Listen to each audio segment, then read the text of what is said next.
Politos, ah, gracias, o por tumores. Y también puede haber esta detención del flujo por el que está afectada la misma secreción o formación de este flujo biliar, perdón.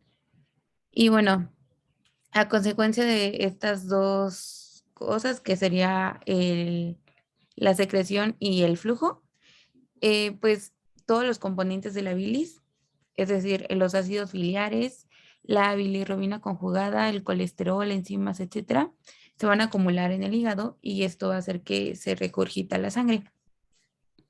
Y bueno, en colestasis tenemos dos tipos, de acuerdo a su origen, que son la intrahepática y la extrahepática. ¿Le puedes dar a la siguiente, por favor? Posteriormente se las voy a explicar un poquito más, ambas. Bueno, en cuanto a la etiología, bueno, pueden haber múltiples causas de colestasis y pueden ser por alteraciones genéticas que aparecen en la infancia y trastornos autoinmunes, sistémicos o secundarios a medicamentos. Pero para fines de clasificación, pues podemos categorizar la etiología en causas intrahepáticas y extrahepáticas. Y bueno, en esta tablita les puse ambas.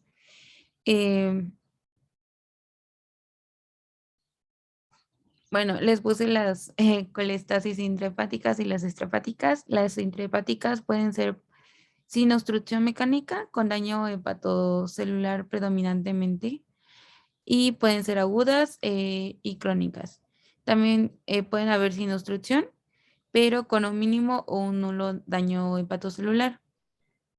Y también cuando ya hay una obstrucción como tal mecánica del paso de la bilis. Y en cuanto a las extrahepáticas, puede haber obstrucción de los conductos biliares, también por enfermedad de estos conductos y por una comprensión extrínseca de los mismos. Siguiente, por favor.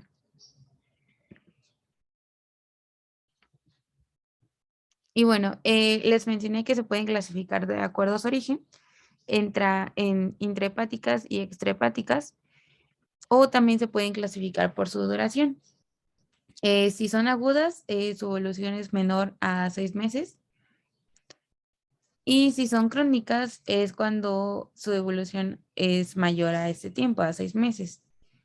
También pueden ser recurrentes o no, según pues aparezcan ya sea de forma periódica o repetida. Y bueno, esta clasificación, la más aceptada, es la de acuerdo a su origen y esta fue aceptada universalmente y establecida por la Asociación Internacional para el Estudio del Hígado en 1994 y actualmente es la que más se usa porque nos ayuda a facilitar el diagnóstico y también para indicar un tratamiento, pero en algunos casos hay como una superposición entre ambas y pues esto es común en la colangitis esclerosante primaria, que afecta a ambos niveles, tanto al intrahepático y extrahepático. Y bueno, es como en casos muy puntuales. Siguiente, por favor.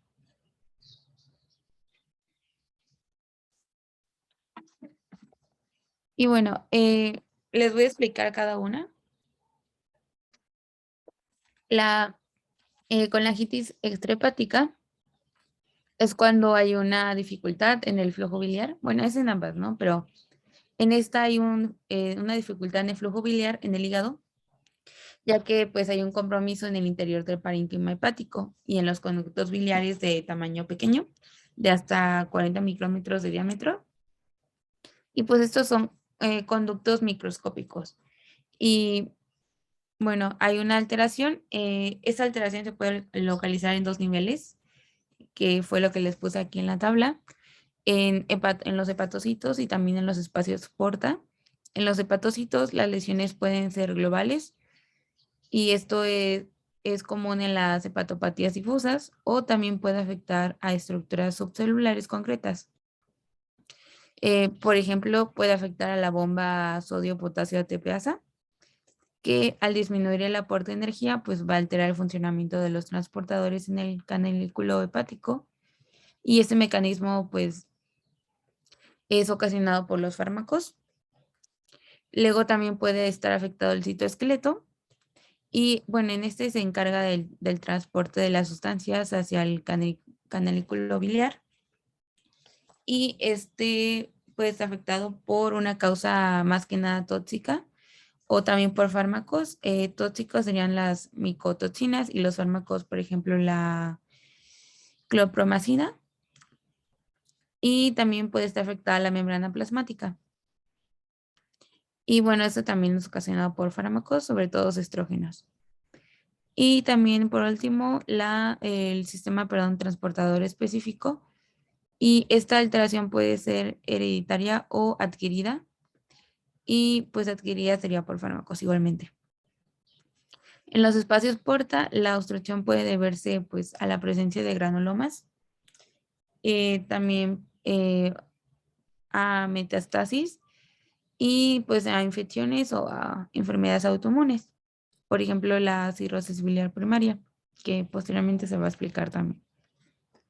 Otras causas sería la obstrucción de la vía biliar intrahepática, que es lo que ocurre pues en la enfermedad autoinmune conocida como colangitis biliar primaria, que anteriormente se llamaba cirrosis biliar primaria, y en la cual el infiltrado inflamatorio obstruye y va a destruir estas vías biliares intrahepáticas.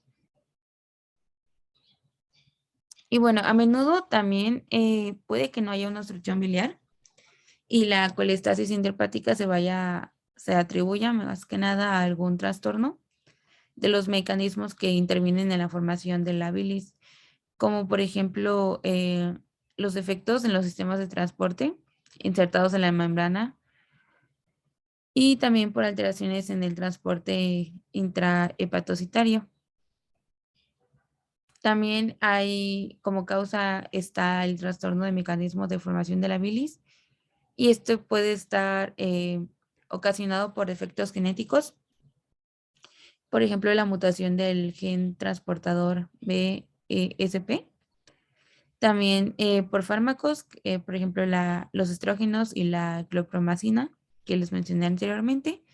También puede estar ocasionado por el embarazo y por virus hepatitis y también por alcohol. Otra causa serían infecciones y las enfermedades tumorales.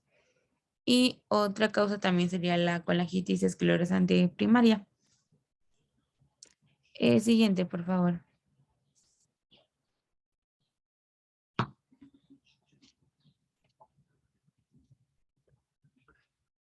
Y bueno, siguiendo con la colestasis extrahepática, esta pues es causada por la obstrucción de la luz, pero de conductos biliares macroscópicos, es decir, de gran tamaño que están fuera del hígado, que en este caso sería el conducto hepático común y el colédoco. Y pues esta obstrucción va a impedir total o parcialmente el flujo de la bilis. Y en la mayoría de estas colestasis extrahepáticas, la obstrucción se va a resolver tras un tratamiento quirúrgico, endoscópico o radiológico y pues rara vez se vuelven crónicas por lo mismo de que se resuelven tras estos tratamientos. Y las causas, bueno, pueden ser intraluminales, parietales y extraparietales. Las intraluminales es por cálculos biliares en el interior del colédoco, que es la coledocolitiasis, y también por algunos helmitos. También, bueno, las causas parietales son las más importantes, son los tumores de la vía biliar, que serían los colangiocarcinomas o el ampuloma, que es un tumor de la ámpula de Vater, y también las cicatrices retráctiles de la pared de la vía biliar. Y de causas extraparietales se deben a problemas vecinos, como son las adenopatías, perdón, ya pueden ser benignas o malignas. También se debe a enfermedades pancreáticas como pancreatitis o neoplasias de la cabeza del páncreas o también por un carcinoma de la vesícula. Siguiente, por favor.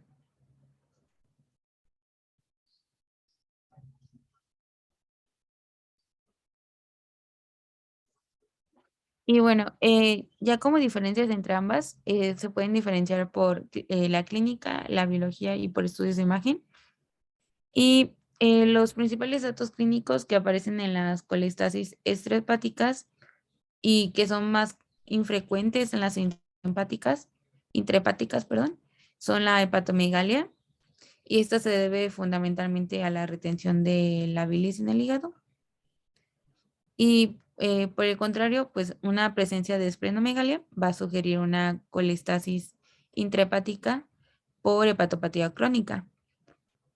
También la dilatación de las vías biliares por encima del obstáculo, y bueno, esto es como consecuencia de la obstrucción mecánica, y pues esto pues obviamente va a ocasionar que la bilis sea retenida y no pase, y también por infecciones. Y bueno, también les puse una tabla que marca las diferencias entre ambas. Por ejemplo, la fosfatasa alcalina va a estar elevada en la intrahepática, pero va a estar más elevada en la extrahepática. Las transaminasas por igual van a estar más elevadas en las extrahepáticas, pero en la intrahepática. Y el colesterol sérico va a estar disminuido en la intrahepática, pero en cambio va a estar elevado en la extrahepática. Y los ácidos biliares séricos van a estar elevados en ambas, pero más en la extrahepática. Y la esteatorrea va a ser rara en la intrahepática, pero va a ser frecuente en la extrahepática. Siguiente, por favor.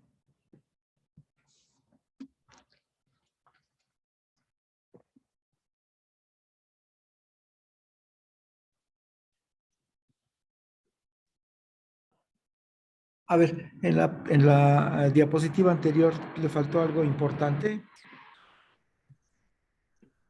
El último punto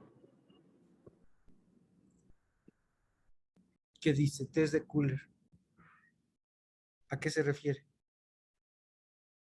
Es algo muy sencillo que les determina cuando ustedes aplican vitamina K. Ah, Acuérdense que sí, es lo de la función sanguínea del hígado y es prácticamente cuando es la función lo de la hepática. vitamina K. Entonces, cuando hay daño a nivel hepático, de cierta manera, el paciente no va a revertir con la aplicación de vitamina K.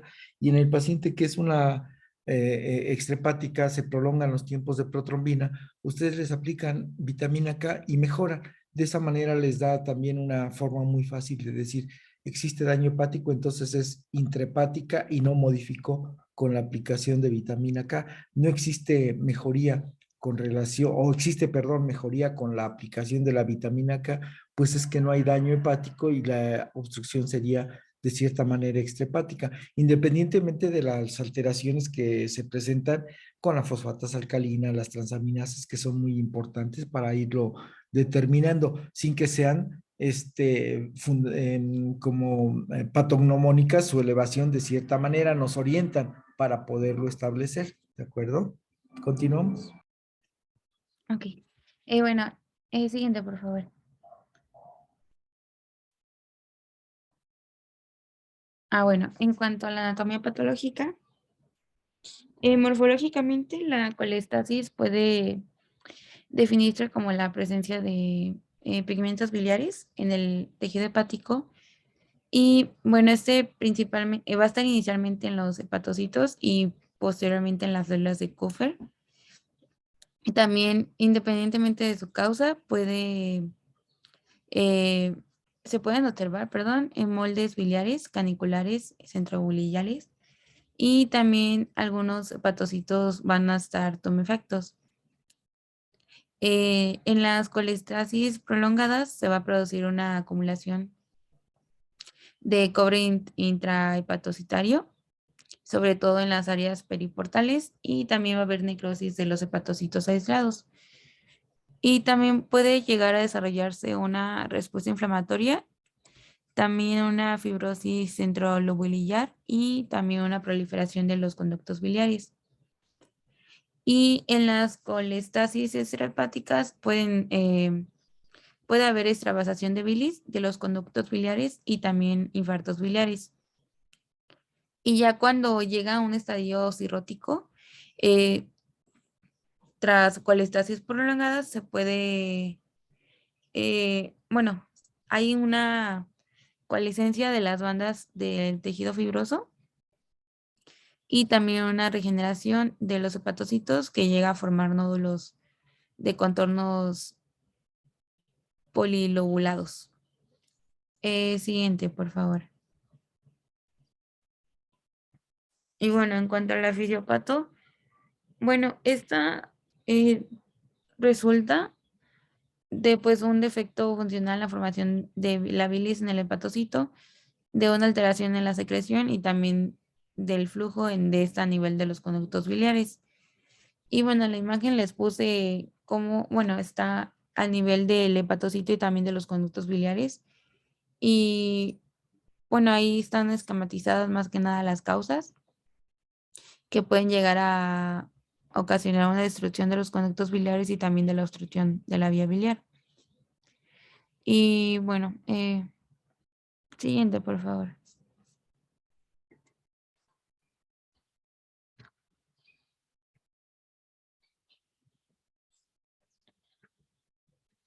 Y bueno, en la clínica, lo que caracteriza a la colestasis es prurito, ictericia, coloria y acoloria. Y bueno, les voy a ir explicando como cada uno. El prurito, pues, es intenso y generalizado y tradicionalmente se atribuye a una irritación de las terminaciones nerviosas sensitivas cutáneas que van a provocar, van a ser provocadas, perdón, por los ácidos biliares que van a regurgitar a la sangre. Y también puede estar ocasionada por determinados opioides endógenos o el ácido lisofosfatídico, que es el responsable del prurito. Y bueno, este es un fosfolípido sintetizado por acción de la enzima autotaxina. Y bueno, este prurito va a ser más intenso por la noche. Como les mencioné, es generalizado y incluye la palma de las manos y también la planta de los pies y puede constituir la forma de presentación de colestasis antes de que aparezcan otras manifestaciones. Les mencioné que es intenso, pero también puede tener una intensidad variable, o sea, es sobre todo intenso, pero puede ir desde mínima cuando no interfiera con las actividades normales, moderado cuando ya pues interviene con el sueño y hasta grave cuando ya es invalidante. Y bueno, en general, esa intensidad es paralelo al grado de colestasis, aunque pues llega a desaparecer en las fases terminales. Y este prurito, pues es, al ser muy intenso, puede acompañarse de una hiperpigmentación y también de un engrosamiento de la piel debido a las escoriaciones repetidas por la acción del rascado. En la coluria, pues es la presencia de bilis en la orina y bueno, esta generalmente precede a la ictericia y en casos de colestasis crónica puede desaparecer al producirse una unión covalente entre la albúmina y la bilirrubina que pues llegue a impedir su filtrado glomerular. La coluria es la ausencia de bilis en heces fecales y esta se produce únicamente si existe una obstrucción biliar completa. Y finalmente tenemos a la ictericia de los síntomas más frecuentes. Y bueno, este es el más Pero característico. la coluria es la presencia de pigmentación en la orina. La colia es la ausencia de sales biliares en las heces. Ujú. Ajá, la colia. Sí, ahí se equivocó. Continúe, por favor. Sí, bueno, la ictericia es el signo más característico pues de esta enfermedad y se debe a la incapacidad para eliminar bilirrubina que se ha conjugado pues en el hepatocito y hay un aumento de su concentración plasmática. Esta se deposita en la piel y en las mucosas y esto es lo que da el color característico, que es el amarillo. Particularmente se da más en las conjuntivas. Y bueno, aunque es el más característico de esta enfermedad, puede estar ausente en los adultos con enfermedades crónicas colistásicas que pueden ser asintomáticos. Eh, Otras manifestaciones serían las, bueno, no sé cómo se pronuncia, pero salentasmas. Y bueno, en los Se pacientes llaman con jantelasmas y jantomas, como si jantelasma, fuera perdón. J, jantelasma y jantomas. Y es Así muy es. simple encontrarlos ahorita los idiomas. Ok, continúen. Ah, ok. Bueno, jantelomas. Bueno, en los pacientes con colestasis prolongadas pueden encontrarse una hiperpigmentación cutánea secundaria al rascado, también jantelosmas, perdón, y jantomas. Y bueno, esto es más que nada por el incremento de los niveles de colesterol. Y bueno, al aumentar estos niveles de colesterol hay una incapacidad para excretar algunos lípidos y pues también hay una alteración de su síntesis hepática. Los jantomas se localizan en los tuberosos, perdón, se localizan en las superficies de extensión de las extremidades y los planos en las O sea, palmas de la mano. solamente son acumulación de grasa. El jantelasma es acumulación de grasa y son pequeñas como tumoraciones, o si tuviera por debajo de la piel grasa. Ahí están dos ejemplos. Uno que puede ser primero en el párpado inferior o en los párpados superiores. Esa es grasa. Eso que se le ve arriba en el párpado a la chica es grasa y esos son los jantelasmas, acumulación de grasa que es por alteraciones en el colesterol. Y los jantomas son acumulación de grasa en articulaciones como el codo, es donde más frecuentemente lo vemos, y son pequeñas tumoraciones grasas que se observan en los pacientes que tienen daño hepático por este tipo de padecimientos. Eso es nada más, es sencillito.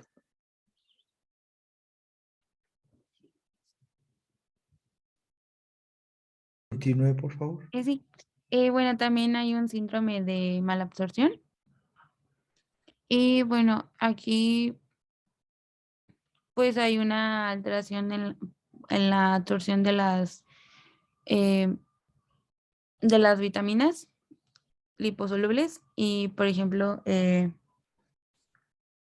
hay una hipovitaminosis de la A, de la D, la K y la E. Y pues cada hipovitaminosis puede causar como cierto cuadro. La A puede ocasionar que haya una sequedad cutánea mucosa, la D osteoporosis o osteomalacia, la K una coagulopatía y también un prolongamiento del tiempo de la protrombina. La E puede ocasionar una afectación neuromuscular degenerativa y también puede haber alteraciones en los, bueno, síntomas circulatorios como la bradicardia y pues esto es consecuencia de la retención de sales biliares. También puede haber hipercolesterolemia y esto es debido a la regurgitación de colesterol en la sangre y también puede haber alteración de las pruebas de función biliar, que es cuando bueno, en esta se eleva la bilirrubina. A expensas de la bilirrubina conjugada, también aumentan las concentraciones séricas de fosfatasa alcalina y de gamma glutamil transferasa. Y bueno, el cuadro clínico es consecuencia más que nada de ausencia de bilis en el intestino, porque no llega, porque hay una obstrucción, una ingurgitación biliar y también el paso de componentes biliares a la sangre. Siguiente, por favor.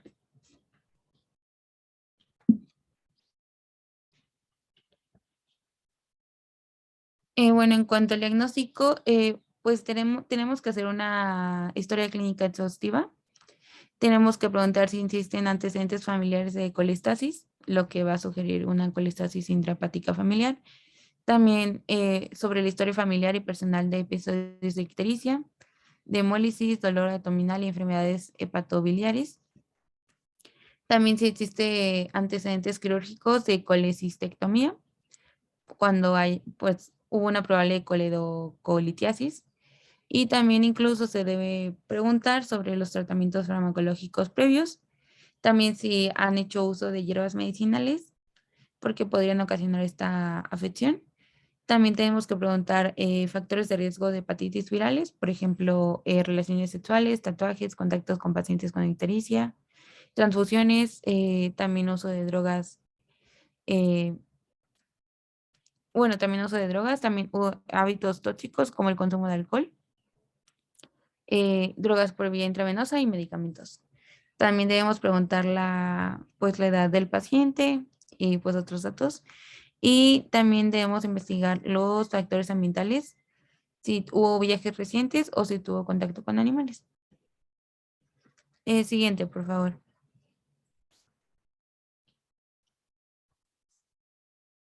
Y bueno, en el laboratorio, tras los síntomas de ictericia, coloria, colia y prurito, pero sobre todo estos tres primeros, debemos hacer análisis de sangre con alteración de las pruebas hepáticas y de la función hepática, perdón. Y bueno, la fosfatasa alcalina va a estar elevada, así también la bilirrubina, el colesterol y la gamma glutamil transferasa. Las transferasas pueden variar dependiendo de la causa, pueden estar normales, ligeramente aumentadas o muy aumentadas. Y el tiempo de protrombina se prolonga tanto en la cholestasis intrahepática por hepatitis como en las obstrucciones.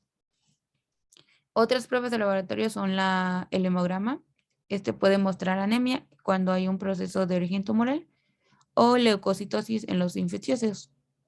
También la amilasa puede estar aumentada en los procesos de origen pancreático, como las pancreatitis agudas y crónicas, y así como el cáncer de páncreas. Y bueno, la positividad de estas pruebas puede ayudar al pronóstico causal. Y, por ejemplo, los marcadores serológicos y la identificación de viremia por los virus de hepatitis. Y también podemos usar los marcadores tumorales. Estos van a estar elevados en suero.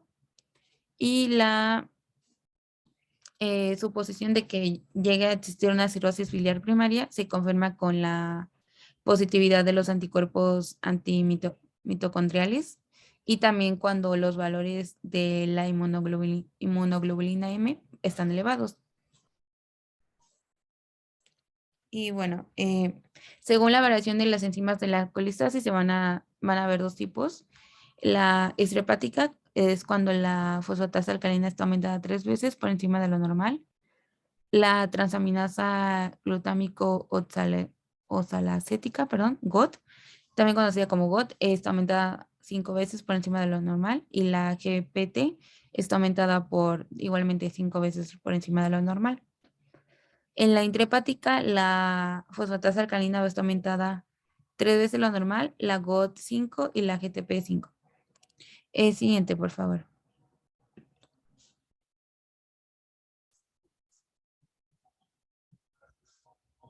Y bueno, ya en los exámenes de gabinete, las pruebas de laboratorio y los síntomas van a coincidir en las diferentes causas de colestasis, pero el diagnóstico por imagen nos va a permitir ya orientar el origen, si es intrahepático o extrahepático. Y bueno, el más usado es, bueno, la más usada, perdón, es la ecografía abdominal. Es un método imagenológico más rápido, el menos invasivo y de bajo costo. Y es usado para diagnosticar la colistasis y también determinar su localización en el 85% de los casos. Esta permite definir si hay una dilatación del árbol biliar presente en la colistasis extrahepáticas y pues esto es en dependencia del momento en que se efectuó esta ecografía. Pero cabe resaltar que pues tiene algunas dificultades técnicas en personas obesas porque omite el 60% de los cálculos del colédoco en este tipo de pacientes. También tenemos la tomografía axial computarizada. Esta ofrece pues una información similar a la ecografía sobre el hígado, el páncreas y la presencia de ascitis y también de esteatosis hepática, pero su capacidad diagnóstica es menor que la ecografía en la detección de cálculos, barro biliar o de lesiones en la mucosa de la vesícula biliar. Y pues también tiene un costo mayor y solo debe usarse en caso de que el estudio ecográfico sea insuficiente. También tenemos a la colangioresonancia.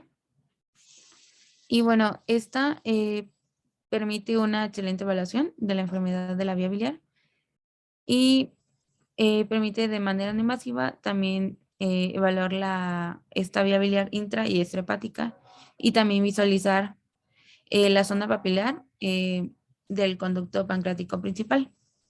Luego tenemos a la colangiopancreatografía retrógrada endoscópica y bueno, esta ayuda a la instrumentación de la vía biliar, también a extraer cálculos de esta vía y también a la toma de biopsias ante la sospecha de lesiones neoplásicas de los conductos. Y finalmente está la biopsia. Esta, si el origen de la colestasis no es claro y pues se piensa que hay una probable enfermedad hepática subyacente, se debe indicar una biopsia hepática, luego de descartar pues también la existencia de una obstrucción de la vía biliar. Y esta es también útil para cuantificar el daño hepático en enfermedades como la cirrosis biliar primaria. Siguiente, por favor.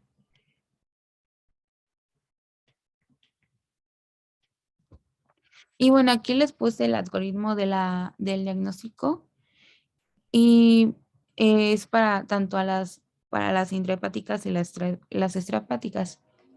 Siguiente, por favor.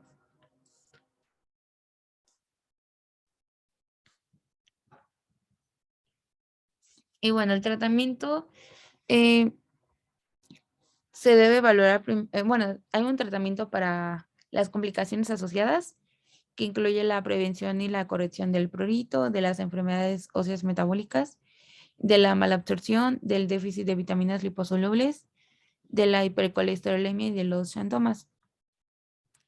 Y también hay un tratamiento específico de las enfermedades causales. Como recomendaciones, se le dice al paciente que debe tener una vida sana con actividad física y también abstención de el consumo de tabaco y alcohol. También debe tener una exposición solar con la protección adecuada para fomentar la formación de vitamina D. También no se deben tomar medicamentos de forma innecesaria ni preparados herbolarios sin que haya una prescripción médica de por medio. Y también si aparece esta torrea se debe restringir las grasas de la dieta. Y en caso de que haya una desnutrición y pérdida de peso, se deben administrar suplementos con TCM, que son triglicéridos de cadena corta, y también vitaminas y minerales cuando haya un déficit de estas. Siguiente, por favor.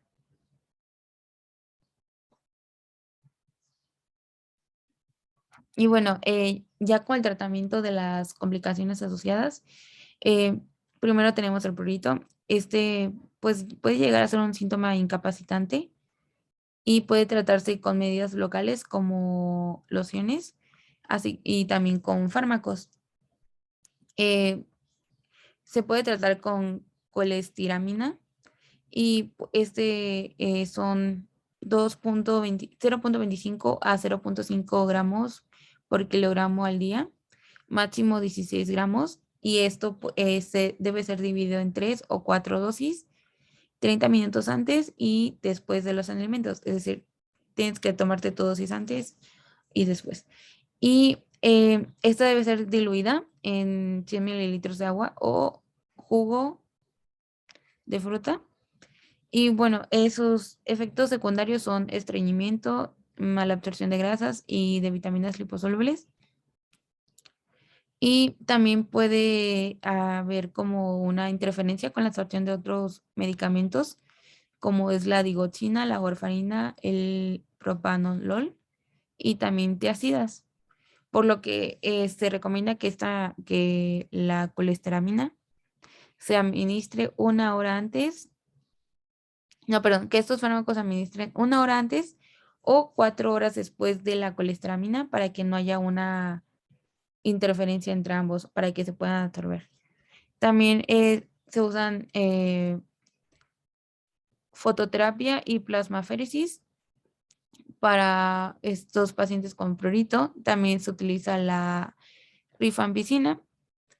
Esta aumenta pues la sulfoxidación de los ácidos biliares y lo elimina renalmente. También aumenta el metabolismo de las sustancias pluritogénicas. Y pues también la dosis es recomendada desde 600 miligramos y su efecto es evidente un mes después del comienzo de la terapia con este medicamento. Esta pues ha demostrado que tiene una eficacia en los pacientes que no responden a la combinación con otros medicamentos. Y bueno, otro medicamento es el fenobarbital, perdón. Y este es utilizado a dosis única nocturna hasta un máximo de 100 miligramos. Y esto, obviamente, pues la dosis es nocturna porque tiene un efecto sedante. Y bueno, de acuerdo a ensayos clínicos, tiene una eficacia menor a la rifampicina, por lo que pues no es tan usado actualmente. No, y También, además prácticamente es en los lactantes, ¿no? Aquellos que tienen ictericia en el adulto, no utilizamos ni la rifampicina ni el fenobarbital, que se usaban los síndromes creo que de rotor y cosas así. Y la fenobarbital, a pesar de todo, solamente tiene un efecto como temporal y no ayuda mucho. La colestiramina es uno de los medicamentos que se seguirá utilizando en el adulto y estos dos, rifampicina y fenobarbital, de manera temporal en los lactantes que tienen algún problema de ictericia. Ujú. Continuamos. ujú. Y bueno, también leí que se usa la sertralina a dosis de 75 a 100 miligramos, porque pues ha demostrado que tiene un efecto para el control del prurito, pero se debe iniciar con dosis bajas e incrementando gradualmente cada 4 a 5 días. Y bueno, en el tratamiento de la malabsorción intestinal, para evitar pues la deficiencia de las vitaminas liposolubles, se deben administrar vitamina D, eh, que serían de 20 a 50 microgramos por día. También vitamina A, vitamina E y vitamina K. Y si aparece cetorrea, se deben restringir las grasas de la dieta a 30 a 40 gramos por día. Y en caso de desnutrición, que fue lo que les mencioné al principio, de las recomendaciones, se deben administrar suplementos con TCM, que son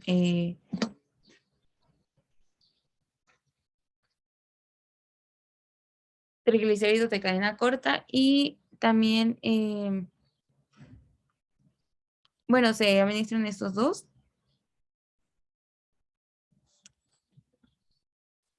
Y bueno, la osteoporosis se debe hacer una densitometría para pues comprobar que hay una enfermedad ósea metabólica.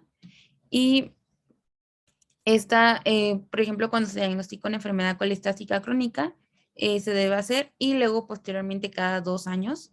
También el tratamiento se basa en la modificación de los factores de riesgo, como es el tabaquismo, el consumo del alcohol.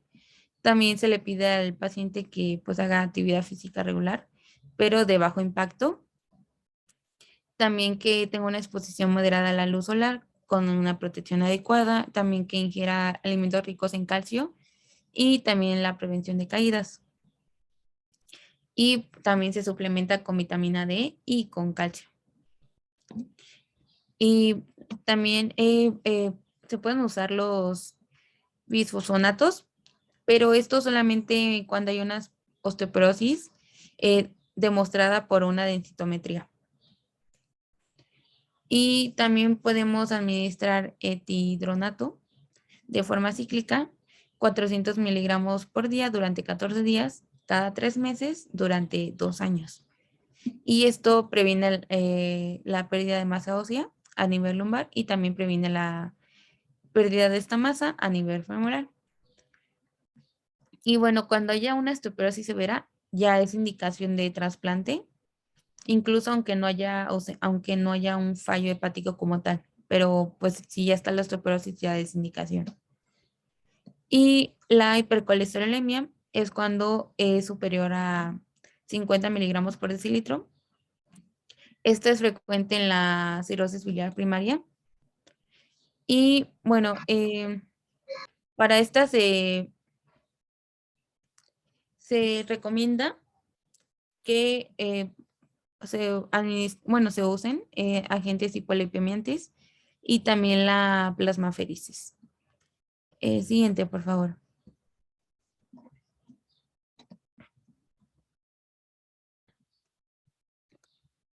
Y bueno, el trasplante hepático, hay como debate en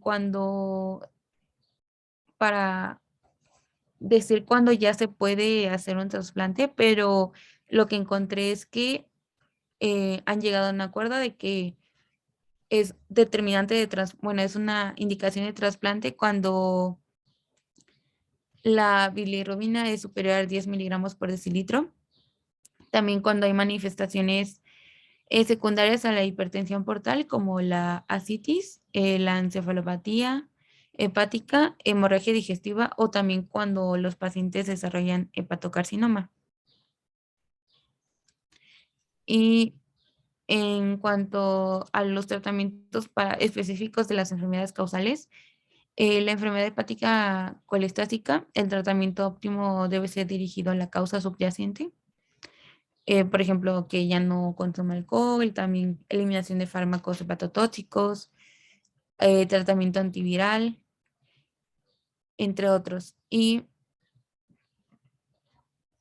cuando los pacientes tienen enfermedades colestásicas avanzadas en estadio cirrótico, el tratamiento es similar al que se ha empleado en otros con causa de fallo hepático. Y cuando es una cirrosis biliar primaria, que bueno, posteriormente se las van a explicar más porque están otras diapos, pero el tratamiento se ha probado que se usan esteroides y también inmunodepresores. Y el más usado es el ácido ursodeoxicólico, que se administran dosis de 8 a 15 miligramos por día, por kilo de peso, perdón, por día, por periodo de 3 meses a 5 años. Y este pues ha demostrado que tiene un efecto benéfico en los tejidos y también pocos efectos secundarios, por lo que es el tratamiento más utilizado en la cirrosis biliar primaria. Siguiente, por favor.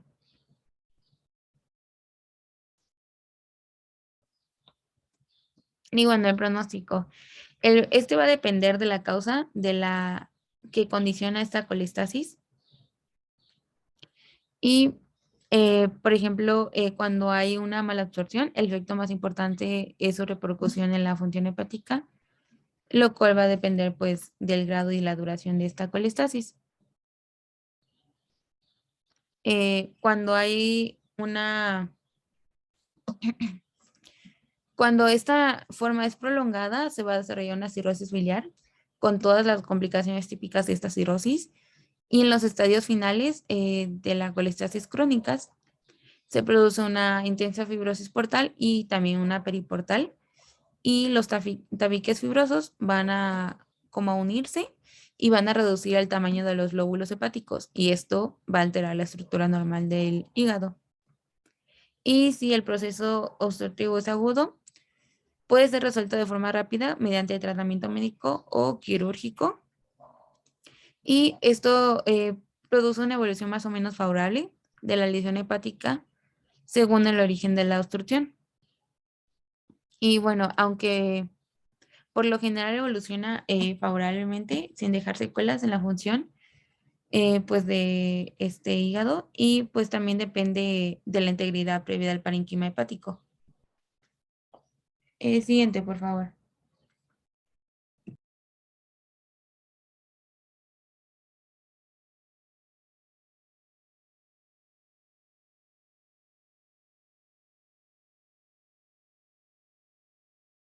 Ay, disculpen, es que tuve un problemita. Ahorita la voy a presentar. Sí, no se preocupe.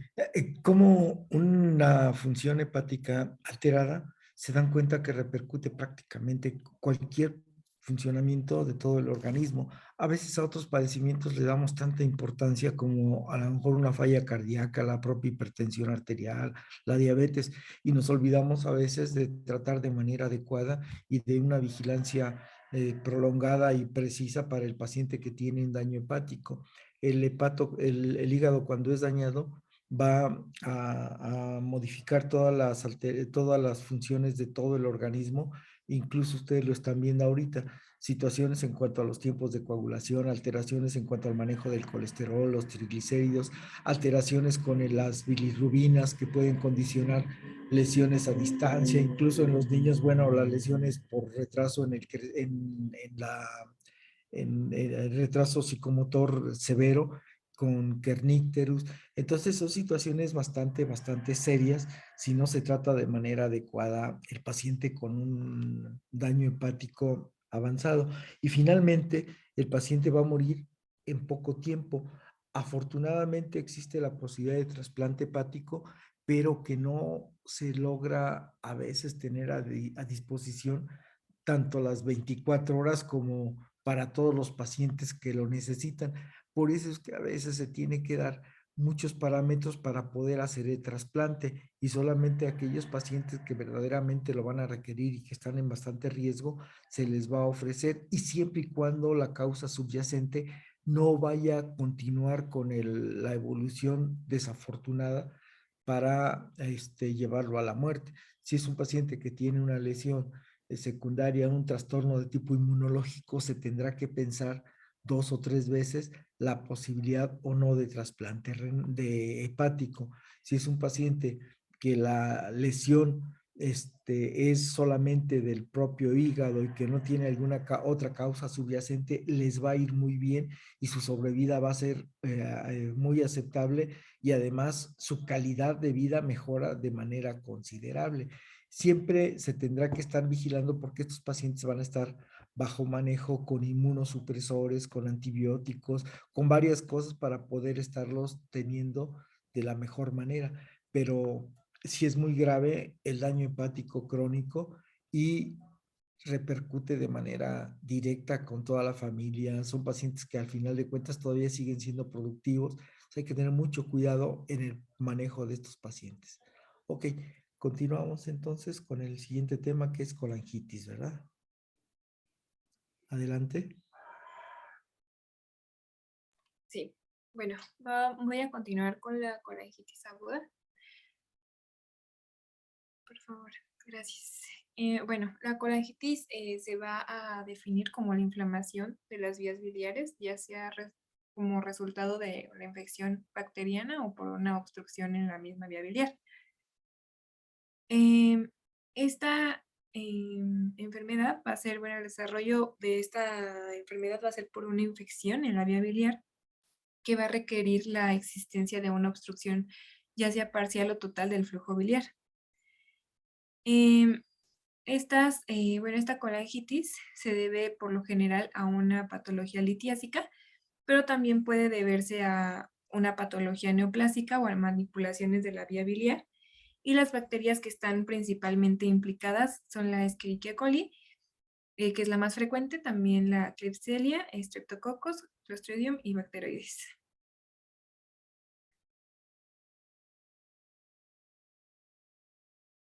La siguiente, por favor. Bueno, en cuanto a la epidemiología, bueno, tiene una incidencia bastante baja, oscila entre el 0.3 y el 1.6% de los pacientes con cálculos biliares asintomáticos y presentan una tasa de mortalidad pues alta a diferencia de su incidencia. Entre estos pacientes la mortalidad es del 15 al 35%. Anteriormente se llegaba a una mortalidad del 50%, pero pues está disminuido debido a las terapias endoscópicas para aliviar la obstrucción que existen ya actualmente. Algunos factores de riesgo que menciona pues son la colangitis. Bueno, para la colangitis son los cálculos biliares, como les acabo de mencionar. También el tabaquismo activo se considera un factor de riesgo, así como la diabetes mellitus, debido a que hay un mayor riesgo de formar cálculos biliares y de desarrollar infecciones sistémicas. Y otro factor de riesgo es la edad avanzada, ya que se menciona que los principales, los pacientes que desarrollan esta enfermedad son mayores de 70 años principalmente. Y bueno, también algunos procedimientos biliares endoscópicos pueden dar lugar a alguna colangitis ascendente, porque las bacterias pues asciendan por la vía biliar y pues que desarrolle la enfermedad.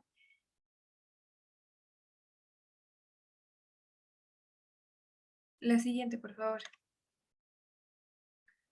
Bueno, entonces, en cuanto a la fisiopatología, pues la bilis es normalmente estéril, pero las bacterias pueden infectar este sistema biliar, como les acabo de mencionar, ascendentemente, ya bueno, subiendo desde el duodeno a través del tracto biliar, y pues así llevando las bacterias, infectando la bilis y infectando el sistema biliar.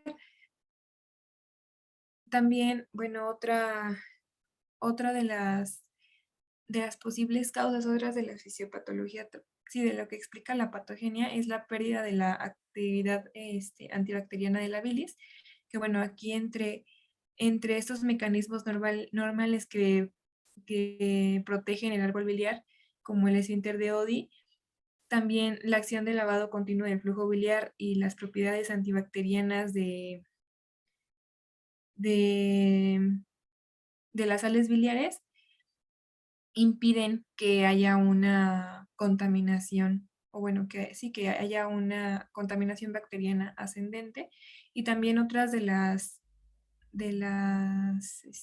actividades antibacterianas, pues es la inmunoglobulina biliar secretora y el moco biliar, que bueno, esos también actúan como factores antiadherentes que limitan la capacidad de las bacterias de colonizar el sistema biliar.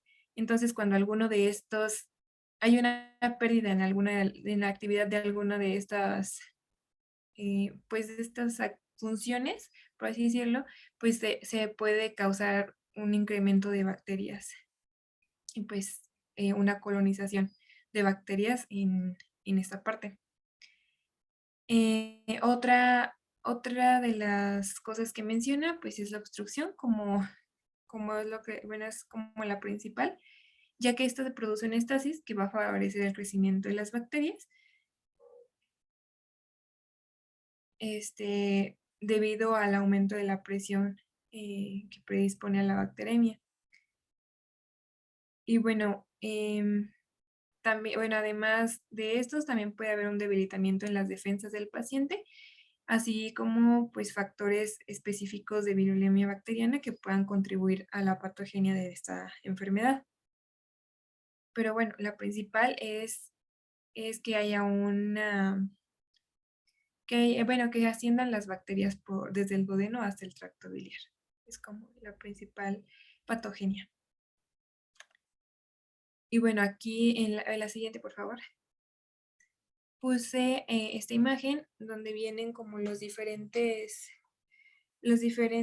obstrucciones biliares que pueden ocasionar la colangitis, que bueno, pueden deberse a una compresión externa o una compresión pues interna, ya sea por una neoplasia, por un cálculo biliar o por estenosis. La principal obstrucción va a ser la coledocolitiasis, que va a ser responsable de entre el 30 y el 70% de los casos de colangitis, pero también del 10 al 50% son debidas a neoplasias malignas, principalmente de páncreas y de tumores papilares. Y bueno, los cálculos biliares y la estenosis también ya les mencioné.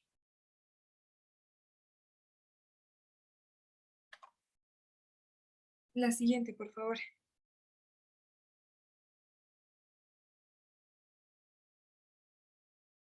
Ok, bueno, aquí está, este es el cuadro, en cuanto al cuadro clínico, existe una triada que llamada triada de Charcot, que describe la colangitis aguda. Esta antes se conocía como fiebre hepática, pero pues ya cambió el nombre a colangitis aguda y esta se caracteriza por fiebre, ictericia y dolor abdominal en el cuadrante superior derecho. Y posteriormente se agregaron otros dos, que son la confusión, la astenia y la hipotensión, formando así la pentada de Reynolds. Estas ya, bueno, no se encuentran en todos los pacientes, se considera una triada y una pentada, pero pues varía de paciente a paciente y bueno, ahorita en la siguiente diapositiva les voy a explicar más o menos por qué. Sí es correcto, pero es medio subjetivo porque no todos los pacientes presentan todos los síntomas. Entonces también va a depender de la gravedad de la enfermedad, qué tantos síntomas presente el paciente. La siguiente, por favor. Y bueno, aquí puse más o menos los porcentajes, que bueno, la fiebre es como la manifestación común que van a presentar todos los pacientes con colangitis aguda en el 90% de los casos, seguida del dolor abdominal que va a ser presente en el 70% de los casos y la ictericia en el 60%, que esto, como vimos, es la tríada de Charcot. Y bueno, la hipotensión que se agregó posteriormente pues, se produce en el 30% de los pacientes y los cambios neurocognitivos o neurológicos eh, se, se menciona que son producidos por la hipotensión, o sea, como consecuencia de la hipotensión, y se producen solamente en el 10 al 20% de los casos. Entonces, bueno, es por esto que no, o sea, se considera la pentada de Reynolds, porque pues son como los cinco síntomas comunes o los 5 síntomas que describen la enfermedad, pero pues puede que no aparezcan todos, porque solamente tenga fiebre o dolor abdominal y no tenga ningún cambio neurocognitivo ni hipotensión o así. Entonces varía de paciente a paciente. Y bueno, en algunos pacientes ancianos e inmunodeprimidos pueden presentar hallazgos no focales de sepsis. Y bueno, aquí puse algunas afecciones que pueden presentarse con síntomas similares a la colestasis aguda, que pues serían diagnósticos diferenciales con los que se puede confundir la enfermedad.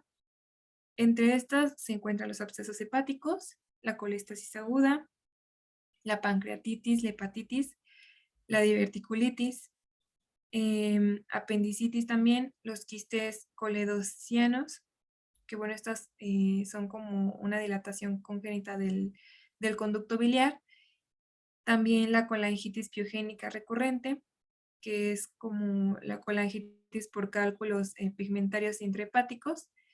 El síndrome de Mirici, que es un cálculo que está impactado en el conducto cístico o en el cuello de la vesícula biliar y que provoca una compresión extrínseca de los conductos colédoco y hepático. Y también las neumonías del lóbulo inferior derecho. Entonces, todas estas pueden presentar estos mismos síntomas, entonces se debe de considerar como diagnósticos diferenciales. La siguiente, por favor. Bueno, en cuanto a los criterios diagnósticos, existe una guía que se llaman, bueno, más bien como unos puntos claves que desarrollaron estos criterios que, bueno, fueron desarrollados en Tokio, y se llama Tokyo Guidelines o algo así, perdón, no me acuerdo bien el nombre, pero estas se publicaron en 2007 y se revisaron o se actualizaron en el 2018 y son como criterios que van a indicar la sospecha o diagnóstico definitivo de esta enfermedad. La primera menciona la inflamación sistémica, que se va a presentar con fiebre y escalofríos. y que va a presentar un recuento anormal de los leucocitos en los datos de laboratorio y un aumento de los niveles séricos de proteína C reactiva y pues algún otro valor que muestre evidencia de respuesta inflamatoria. Bueno, este es como uno de los criterios. Otro criterio es la colestasis, que este se va a presentar con ictericia y que en los datos del laboratorio incluyen las pruebas de función hepática normales, en donde va a haber un aumento en los niveles séricos de fosfatos alcalina, de alanina aminotransferasa, de la aspartato aminotransferasa y de la R-glutamiltransferasa. Entonces, cuando estos se encuentran altos, pues ya se considera como otro de los criterios diagnósticos. Y por último, la imagen, que, bueno, aquí las imágenes biliares que se utilizan principalmente son la ecografía abdominal, que es como la preferida, ya que es la más accesible, la más económica, no es invasiva, pero también existen otras como la angiopancreatografía con resonancia magnética, que no es tan utilizada ya que es cara y requiere bastante tiempo para realizarse, y la CEPRE, que es la colangiopancreatografía retrógrada endoscópica, que también es bastante sensible y sí se utiliza, pero se utiliza más para el tratamiento que para el diagnóstico. Entonces, la principal es la ecografía, y bueno, en la imagen se debe de presentar una dilatación biliar y debe de haber evidencia de la etiología, ya sea que haya estenosis o se vean cálculos o se alcance a observar algún tipo de obstrucción en la vía biliar. Entonces, bueno, estos criterios, para sospechar del diagnóstico debe de cumplir uno de estos criterios y sospecharse de otro de estos criterios. Y para confirmarlo debe de haber 2 al menos de estos criterios, ya sea la inflamación sistémica y en la imagen, o la colestasis y la inflamación sistémica, eso ya confirma el diagnóstico. La siguiente, por favor. Y bueno, en los criterios de evaluación de la gravedad, estos son criterios que igual se desarrollaron para ver cuál era la gravedad de la enfermedad y para así pues dar el tratamiento adecuado a los pacientes. Entonces vamos a empezar de la más grave a la más leve. La primera es la colangitis aguda de grado 3, que es la grave, y esta va a estar asociada a una disminución o una disfunción de al menos uno de los sistemas que les voy a mencionar. Si hay alguna disfunción en uno de estos sistemas, ya se considera una colangitis aguda de grado 3. Si hay una disfunción cardiovascular que puede presentarse con hipotensión que requiera dopamina o de cualquier dosis también de norepinefrina, y bueno, es como una disfunción cardiovascular, disfunción neurológica que va a presentarse con alteración de la conciencia, una disfunción respiratoria que, bueno, va a ser una relación de fracción de oxígeno inspirado,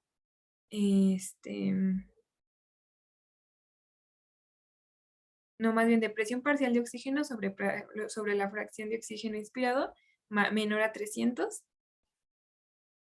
una disfunción renal que va a presentarse como liguria o con una creatinina sérica mayor a 2 miligramos sobre decilitro, la disfunción hepática, que va a ser que el tiempo de protrombina índice internacional normalizado esté mayor a 1.5, y una disfunción hematológica en donde haya un recuento de plaquetas menor a 100,000.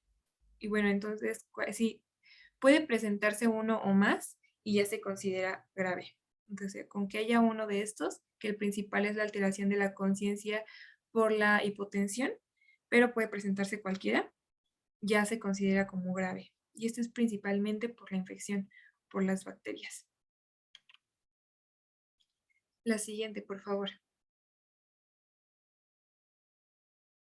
Bueno, la colangitis aguda de grado 2 es la moderada, Aquí se asocia a 2 de las siguientes condiciones. Debe presentar 2 para que se considere moderada. Si solo presenta una, se considera leve. Aquí, bueno, debe de haber un recuento normal de leucocitos, ya sea mayor a 12,000 o menor a 4,000. Una fiebre alta de más de 39. Que la edad, que como ya les había mencionado, es un factor de riesgo principal. Bueno, aquí era de 70 a 75 años. Bilirrubinemia, perdón, en donde la bilirrubina total sea mayor a 5 miligramos sobre decilitro. Y hipoalbuminemia,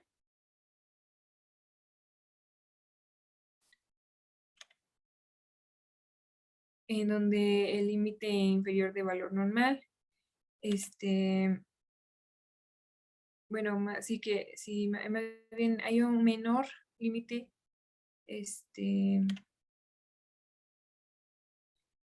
inferior del valor normal. Sí, sí. Y bueno, aquí, como les mencioné, nada más con que haya 2 de estos ya se considera moderada. Y en una colangitis leve es cuando no cumple los criterios ni de la colangitis grave ni de la moderada al momento del diagnóstico. O sea que solamente presente alguno de los que mencioné ahorita para el grado 2 o que no presente ninguno, solamente tenga la imagen, por ejemplo, se considera leve. La siguiente, por favor. Y bueno, en cuanto al tratamiento, va a haber 2, que va a ser los antibióticos y el drenaje biliar. En cuanto a los antibióticos, pues deben de iniciarse con los agentes específicos seleccionados en función ya sea de los factores de riesgo o de los patrones locales de susceptibilidad o de los datos de cultivo que ya se hayan tomado o pues de la gravedad de la enfermedad, que es como lo que vimos ahorita. Bueno, aquí va a haber 2 tipos, ya sea infecciones asociadas a la comunidad o infecciones asociadas a la atención sanitaria. Si son infecciones asociadas a la comunidad, se suelen utilizar combinaciones de betalactámicos o cefalosporinas con aminoglucósidos. Ya, bueno, que es como para cubrir todos y pues la susceptibilidad a antibióticos. Y en los casos más graves, como en pacientes inmunodeprimidos, se puede añadir vancomicina para cubrir los enterococos. Y si el paciente no mejora con el tratamiento inicial, se deben de utilizar carbapenems. Bueno, es que el uso de los antibióticos, recuerden que lo van a iniciar en base a los gérmenes más frecuentes que tengan en su hospital, su comunidad. En base a eso van a iniciar un manejo antibiótico, pero se le tiene que hacer cultivo al paciente para poder ajustarlo, porque no nos podemos seguir de manera, sin tener el apoyo del antibiograma para hacer el cambio en cuanto tengan inmediatamente el resultado. Habitualmente iniciamos, efectivamente, puede ser cefalosporinas, puede ser dependiendo si están sospechando asociado a algún otro de tipo, ¿cómo se llama? Para usar metronidazol, se me fue ahorita el nombre. Pero entonces lo vamos a iniciar en base a la frecuencia de infecciones que tienen en su comunidad y necesariamente se tendrá que cambiar en las siguientes 3, 4 días que tienen ya el resultado del antibiograma y del cultivo para poder hacer el ajuste. Seguramente le van a hacer alguna CEPRE, seguramente le van a hacer algún manejo quirúrgico y tienen que enviar a prueba de patología y a prueba de cultivo todos esos especímenes para poderlo iniciar. ¿De acuerdo? Continuamos.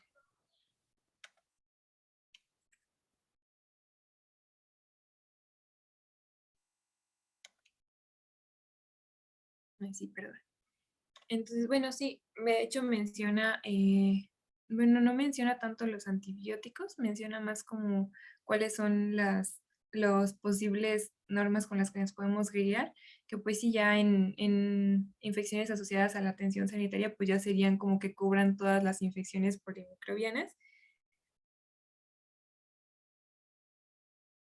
Y bueno, aquí menciona que el tratamiento debe de ser de 4 a 7 días después de establecer el control de la fuente, o en casos ya complicados se debe de alargar hasta 1 o 2 semanas.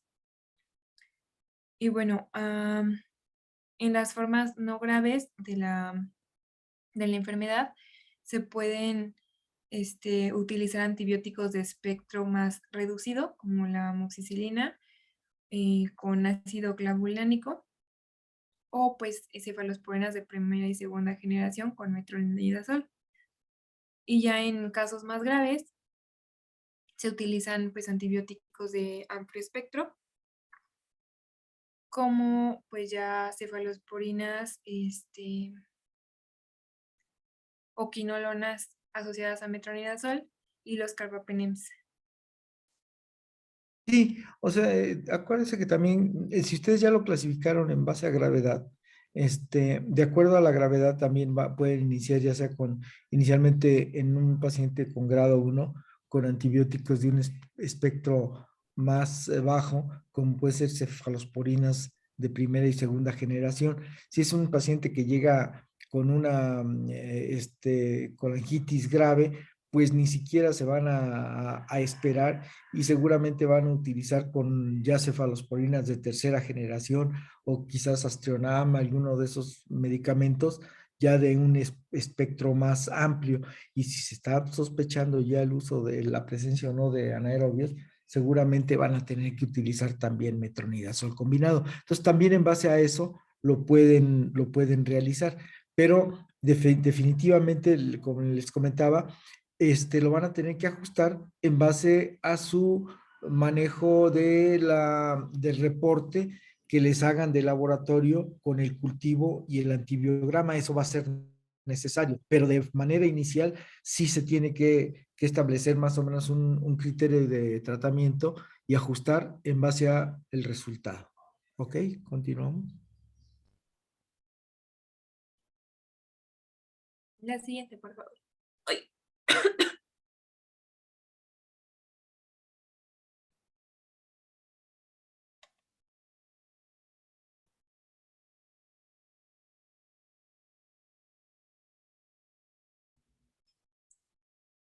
¿Sí me escucho? Sí, ¿verdad? Sí, Sí, sí, sí. Ah, bueno, la siguiente, Fer, porfa. Ah, gracias. Bueno, el drenaje biliar y bueno, el alivio en general de la obstrucción también deben de ser necesarios para lograr el control de la enfermedad y pues de las bacterias. Y se recomienda que ahí sea un drenaje biliar precoz, o sea que en 12 horas aproximadamente en infecciones de grado 2 o en infecciones moderadas, y un drenaje urgente en menor a las 12 horas en infecciones de grado 3 o graves. Y bueno, los métodos estándar para el drenaje biliar incluyen la CEPRE, que es la colangiopancreatografía retrógrada endoscópica, que es como el método de elección. Les puse una imagen. ¿Le puedes cambiar tantito a la siguiente, por favor? Pues en qué consiste la CEPRE, que bueno, es el cómo se introduce un catéter en los conductos biliares a través del estómago, entra al duodeno y posteriormente bueno, se buscan los conductos biliares y pancreáticos que vacían en el duodeno. Y con el catéter, bueno, aquí se ve en la imagen de acá arriba, la cánula pues perfora a donde está la papila de Vater para entrar a los conductos biliares. Y pues ahí, bueno, todo esto se maneja por medio de contraste. No sé si, bueno, sí, es como, sí, por medio Es una de endoscopía al final de cuentas.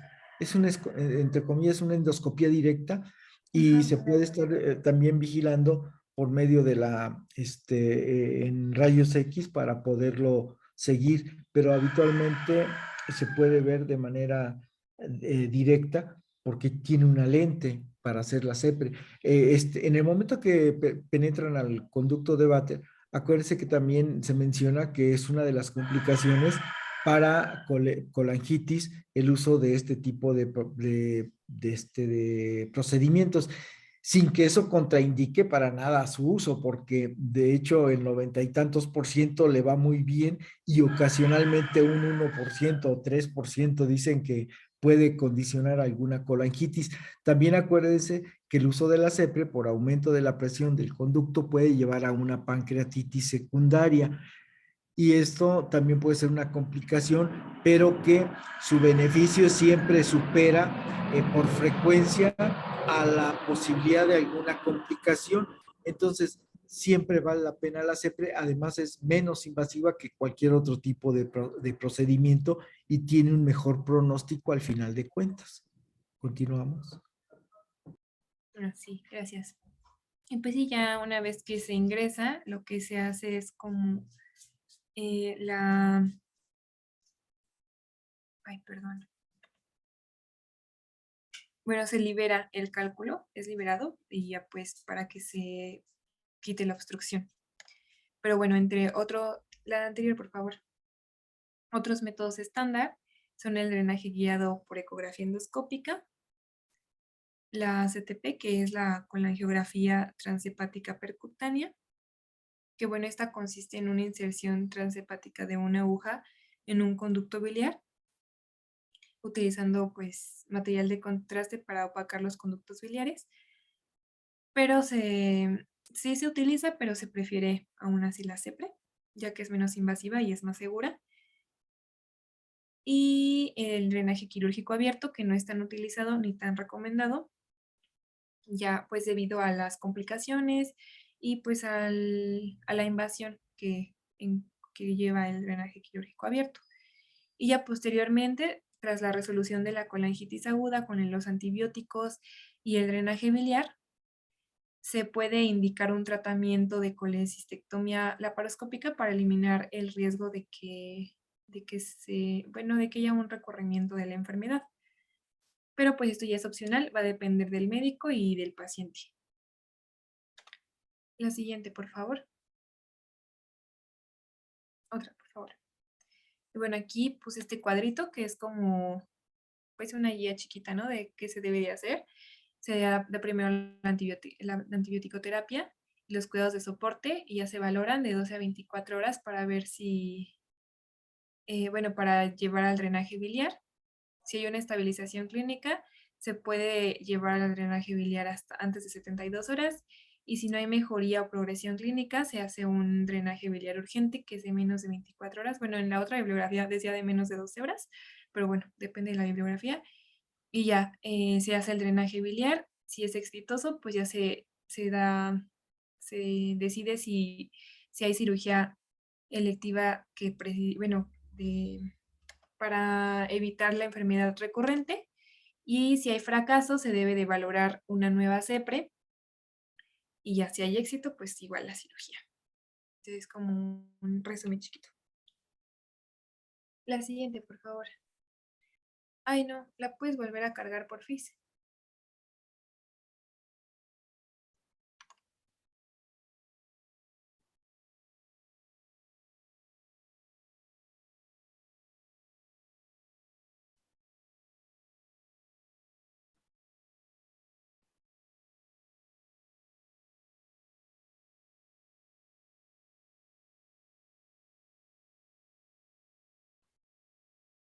Ay, gracias.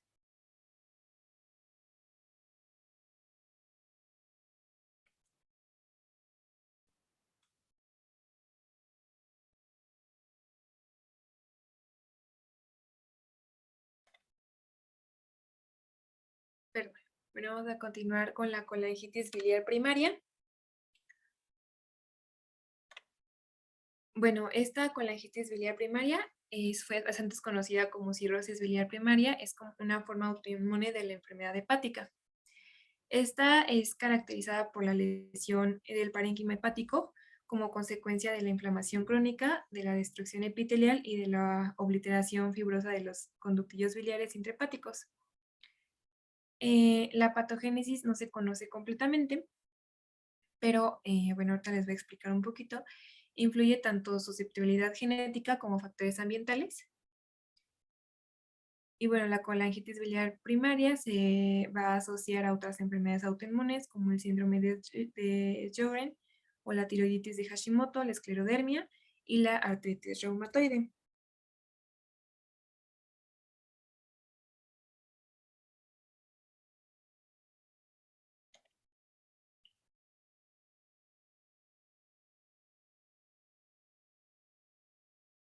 Ahí ve.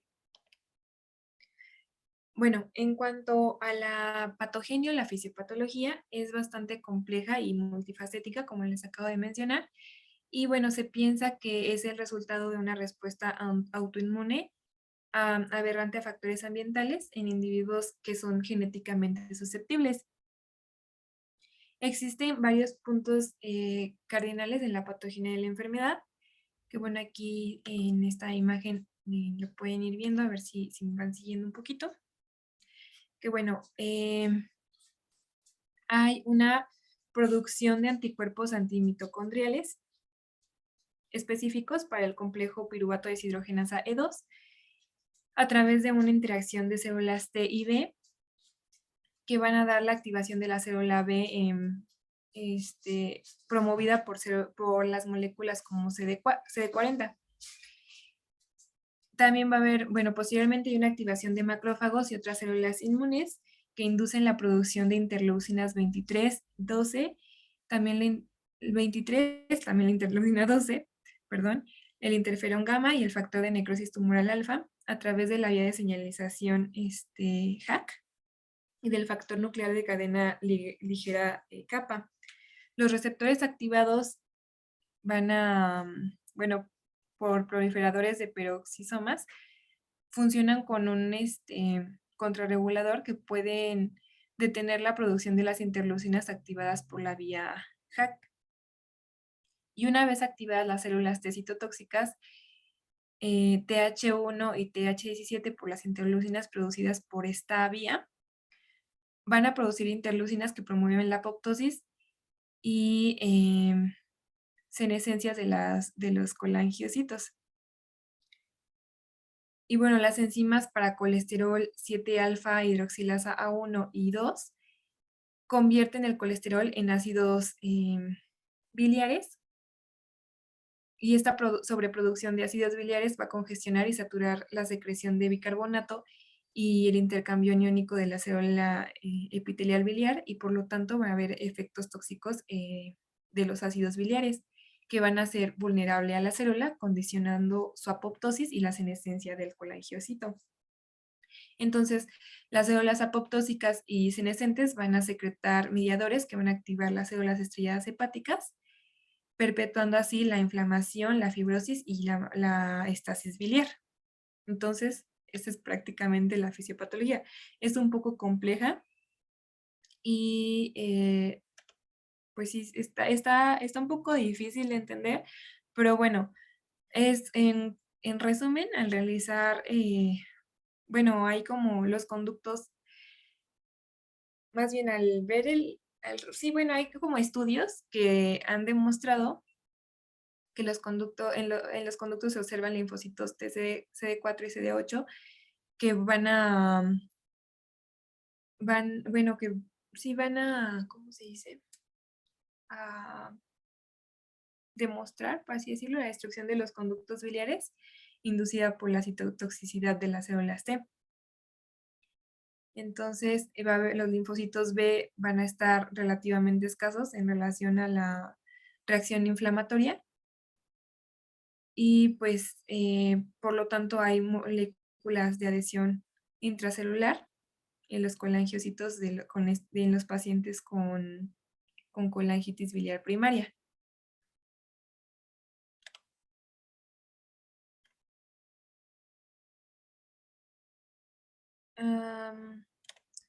Sí quedó más o menos claro la fisiopatología. Me fui muy rápido, creo, pero más o menos. No, estuvo bien. Acuérdense que todo este tipo de fisiopatologías en procesos inmunológicos es bastante complicado. Se necesita ir entendiendo de manera progresiva para poder tener una idea muy clara. Tan es así que ahora con lo de la hepatitis desconocida, entre comillas, en los niños, se ha sospechado que también tiene un factor similar a esto. No sé si ya vieron alguna de las teorías en relación a la hepatitis en los niños. Creo que no, ¿verdad? Entonces, se menciona que algún complejo inmune, como puede ser la presencia de las células spike que deja el propio coronavirus, más la presencia del propio coronavirus y la presencia también de un adenovirus número 41, genera este tipo de complejos inmunes que representan o que hacen una respuesta inmunológica muy severa con una hepatitis que los lleva a la muerte. Son como teorías actualmente, todavía no está definido de manera adecuada, pero la evolución en este tipo de pacientes con esa respuesta inmunológica exagerada los lleva a un fallo hepático agudo y encefalopatía y la muerte en muy poco tiempo. De hecho, se están presentando y dentro de las alteraciones que se han encontrado es que el 60% de los niños que presentan este tipo de falla tienen respuesta a infecciones previas por coronavirus, sin que hasta el momento sea el factor determinante. Todavía se tiene que seguir el estudio, pero sí es una alteración de tipo inmunológica bastante severa. Entonces, los complejos inmunológicos a nivel del hígado pueden producir una lesión inflamatoria severa que condicionan incluso la muerte. Entonces, por eso es importante entenderlo. Sí valdría la pena que lo revisaran bien esto para que no hubiera dudas y poder ir entendiendo poco a poco cómo se están manifestando este tipo de patologías. Continuamos, por favor. Sí, doctor, gracias. Bueno, igual les paso un artículo que encontré, porque en el libro viene un poco, me revolvió un poco, pero creo que encontré un artículo que más o menos lo resume mejor, porque lo enumera y toda la cosa. Pero Y bueno, es importante que ustedes hagan sus esquemas de cómo va presentándose la respuesta inmunológica para que la vayan entendiendo. Así como hace este pequeño esquema, háganlo ustedes como ejercicio y van a ver.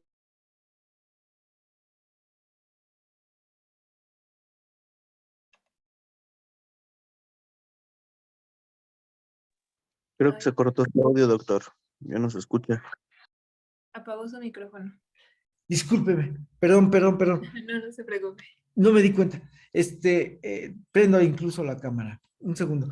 Entonces, el problema que tienen con este tipo de patologías, les decía, es que hay que hacer necesariamente los esquemas para irlos entendiendo de manera progresiva. Y cada vez que lo van haciendo, van entendiendo un poco más la fisiopatología.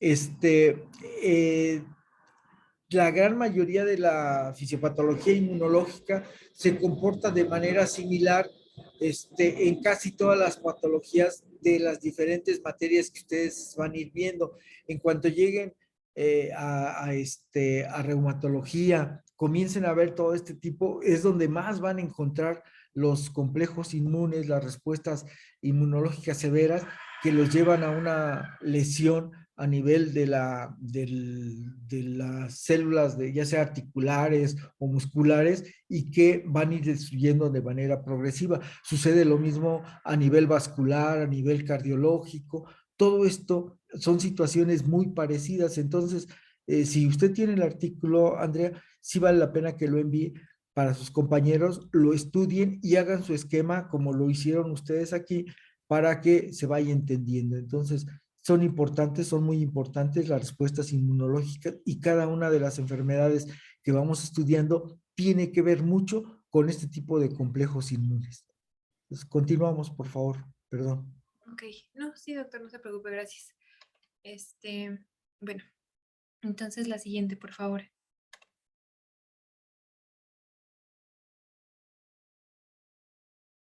Bueno, esta enfermedad, la colangitis biliar primaria, va a afectar principalmente a mujeres, en un 90-95% de los casos son mujeres. La relación es 9-1, entonces es bastante predominante en mujeres entre el 30 y 65 años de edad. Y la mayoría de las veces se presenta bueno, asintomáticamente, no tienen síntomas al momento del diagnóstico. Y bueno, los síntomas que pueden considerarse como frecuentes son la fatiga y el prurito. Y dentro del examen físico se debe de presentar especial atención a la piel, ya que se asocia a hiperpigmentación en un 25-50% de los casos, y a ictericia y xantomas en un 5%, y a xantelasmas en un 10%, y lesiones de rascado también pueden presentar. En la exploración abdominal va a haber hepatoesplenomegalia, que bueno, esta se va a hacer presente nada más en fases ya avanzadas de la enfermedad, y en su evolución puede desarrollarse cirrosis hepática con riesgo de hepatocarcinoma o enfermedades del metabolismo óseo como osteopenia o osteoporosis. Y en estadios avanzados puede aparecer malabsorción y esteatorrea con déficit de vitaminas liposolubles. Acuérdense también que en cuanto a la exploración física va a ser progresiva. La hepatomegalia solamente la van a encontrar en las fases iniciales. Una vez de que presentan ya disminución del volumen por la cirrosis hepática, difícilmente van a encontrar y van a poder palpar el hígado. Entonces ahí ya no van a encontrar más que la esplenomegalia. La esplenomegalia va a ser secundaria a la alteración que sufre la circulación portal, y el aumento de la presión portal produce la propia esplenomegalia, pero de manera inicial lo van a encontrar juntos, hepatoespleno, y posteriormente solamente esplenomegalia. Ok, gracias, doctor. Y bueno, también menciona, en algunos casos pueden presentar dolor en el hipocondrio derecho, pero es como muy leve, porque pues como les mencioné, es asintomático en casi el 60% de los casos. Entonces, pues más bien se dan cuenta porque se empiezan a poner como amarillitos los pacientes, porque la fatiga casi nunca la relacionan con la enfermedad, entonces más bien es la progresión de la enfermedad que se diagnostica. Ahora, ¿el dolor a qué se debe? Pues podría ser a la hepatomegalia. Entonces, es por distensión de la cápsula de Gleason. Igualmente, solamente cuando hay crecimiento de la glándula hepática y que hay distensión de la cápsula de Gleason, van a presentar cierto grado de dolor. En cuanto disminuye por fibrosis, el dolor va a desaparecer. Entonces no va a ser un signo tan patognomónico que nos pueda ayudar. Nos puede ayudar en la hepatomegalia. Y de hecho el paciente que tiene hepatomegalia, en cuanto ustedes hacen la palpación del área hepática, les va a causar siempre dolor y molestia, pero siempre es por la distensión de la propia cápsula, porque una vez de que el hígado reduce su tamaño, no existe más dolor ahí. ¿De acuerdo? Continúa. Ok. La siguiente, por favor.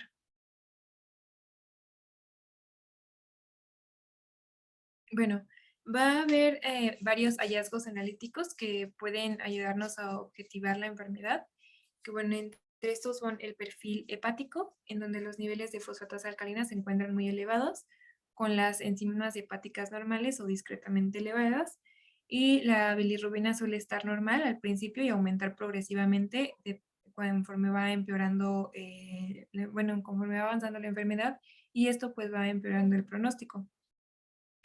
El perfil lipídico en el 50% de los pacientes se va a encontrar en niveles altos de colesterol sérico. Y en pacientes con xantomas, puede superar los 1000 miligramos sobre decilitro. El hemograma presentan anemias y trombocitopenia, leucopenia y sangrado gastrointestinal debido a la hipertensión portal en estadios avanzados. Y bueno, los marcadores serológicos se consideran los anticuerpos antimitocondriales, que van a estar presentes en todos los pacientes debido a su fisiopatología, y los anticuerpos antinucleares que van a ser comunes en el 70% de los casos. Asociadas a la patología previa, porque casi siempre son asociadas por artritis reumatoide, por lupus eritematoso, por otras alteraciones que les van a subir los anticuerpos antimitocondriales y los anticuerpos antinucleares. ¿Siga? Ok. La siguiente, por favor.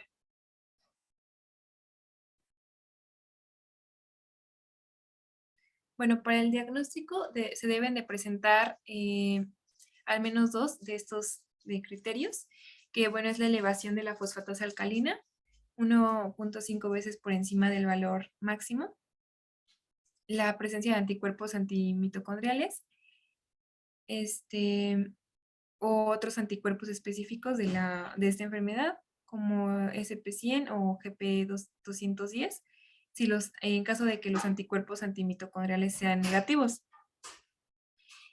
Otro criterio es la evidencia histológica de la colangitis biliar primaria, que bueno, para esto se debe de realizar una biopsia. Y bueno, aquí la colangitis sí se puede clasificar en colangitis destructiva no supurativa o que haya destrucción de los conductos biliares interlobulares. Entonces, la biopsia hepática no se indica en el diagnóstico, bueno, en la rutina en el diagnóstico por lo general, pero es útil para valorar la evolución y el pronóstico. Entonces, pues en esos casos sí es necesaria. Y bueno, se van a diferenciar 5 estadios en función de los hallazgos anatomopatológicos, perdón.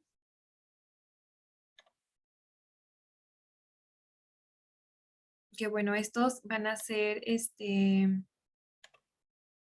el estadio 0, se considera estadio 0 cuando el hígado está normal.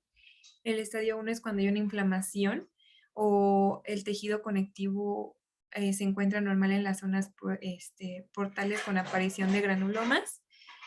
Hay estadio 2 cuando hay inflamación o fibrosis en las zonas portal y periportal. El estadio 3 es con puentes de fibrosis y el estadio 4 ya es la cirrosis. Entonces, para esto se puede realizar la biopsia, pues ya sería como para más bien evaluar el estadio de la enfermedad. Y la biopsia siempre va a ser muy útil en este tipo de situaciones, ¿eh? Únicamente el problema es que la biopsia corre en riesgo de sangrado posterior e incluso de mortalidad elevada cuando no se tienen controlados los tiempos de coagulación. Entonces es necesario que para que este tipo de paciente se realice, sea guiada por ultrasonido para que evitar alguna lesión vascular mayor a nivel del hígado, pero habitualmente la posibilidad de sangrado es muy elevada, entonces tienen que tener sus tiempos de coagulación, tiene que tener sangre disponible para estos pacientes y tiene que tener una vigilancia posterior de 24 horas, porque el paciente puede morir solamente por el sangrado secundario de la biopsia. Entonces, por eso tiene que tener un cuidado muy específico para realizarlo. ¿Continuamos? Ay, ¿le puedes cambiar, porfa? No te dije. Por favor. Ahí está. Ahí en esta diapositiva están los estadios. Que bueno, es como, pues también dependiendo de esto va a depender el pronóstico, por eso lo puse en la diapositiva de pronóstico, porque va a depender del estadio, pues el progreso de la enfermedad. Entonces, bueno, esta pues va a ser una enfermedad, se considera una enfermedad de progresión lenta pero continua. Entonces puede evolucionar hasta cirrosis hepática y pues ya esto obviamente empeora el pronóstico. Los parámetros indicadores de una elevada mortalidad o que van a estar relacionados con la necesidad de un trasplante hepático van a ser la elevación de la bilirrubina total progresiva mayor a 6 miligramos sobre decilitro, la albúmina baja en menos de 3 gramos sobre decilitro, la hepatoesplenomegalia, la edad mayor a 50 años y la ascitis. Y bueno, la supervivencia de estos pacientes, si son pacientes asintomáticos, va a ser de 16 años aproximadamente, aunque pues ya en pacientes que sí tienen síntomas y que ya tienen como la enfermedad avanzada a cirrosis, la supervivencia disminuye a 7 años. Y la aparición de un hepatocarcinoma se puede observar en algunos pacientes en estadio 4, con una incidencia similar a la observada en otras causas de cirrosis. Entonces, pues el pronóstico es bastante malo, la verdad. La siguiente, por favor. Y bueno, en cuanto al tratamiento, el tratamiento va a ser sintomático para el control de la malabsorción. Pues ya esto se puede tratar con la alimentación y los suplementos vitamínicos. Se debe de tratar el prurito con antihistamínicos y colestiramina, que bueno, esta es una sustancia absorbente de sales biliares que va a disminuir la recirculación intestinal. Y se debe de tratar también el hipotiroidismo con sustitución o con suplemento hormonal. Y el tratamiento específico, la siguiente, por favor.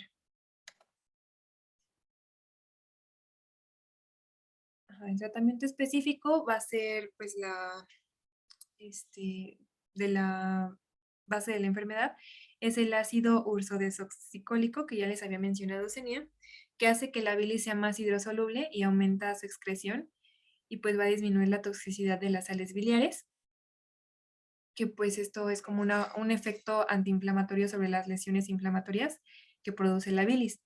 Entonces, en muchos pacientes disminuye rápidamente la fosfatasa alcalina y gamma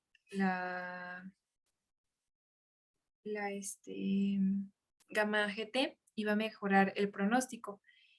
Y bueno, se encuentra principalmente indicado en estadios de 1 a 3.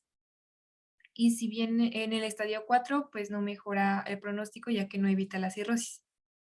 Entonces, pues sí, también se indica en el estadio 4, pero pues la cirrosis está ahí presente, entonces para eso se debe de considerar el trasplante. Otro tratamiento es el ácido oviticólico, que este va a disminuir la concentración intracelular de ácidos biliares en los hepatocitos, disminuyendo la producción de estos ácidos biliares y aumentando la secreción. Este está indicado en pacientes con enfermedad hepática compensada, con una respuesta inadecuada al ácido ursodesoxicólico, o cuando no se tolera el ácido ursodesoxicólico, que es como el tratamiento de elección. Y bueno, en pacientes con enfermedad hepática descompensada no se recomienda. Y el trasplante hepático, que bueno, es como el que ya les había mencionado, es el otro tipo de tratamiento que se recomienda, que bueno, esta sería como la resolución efectiva. Es cuando los niveles de bilirrubina son mayores a 6 miligramos sobre decilitro, cuando la calidad de vida es inaceptable debido a la cirrosis, o cuando la esperanza de vida es de menos de un año por la hepatopatía.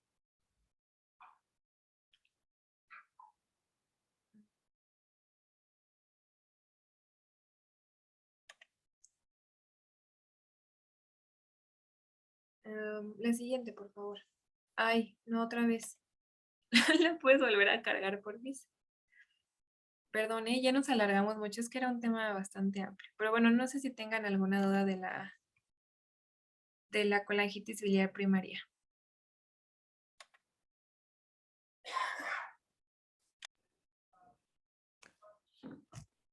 Creo que todo va bien, muy bien. Es un tema bastante amplio, no son tan sencillitos, son muy graves o son situaciones bastante graves. La evolución que tienen estos pacientes habitualmente los llevan a una mortalidad pronta.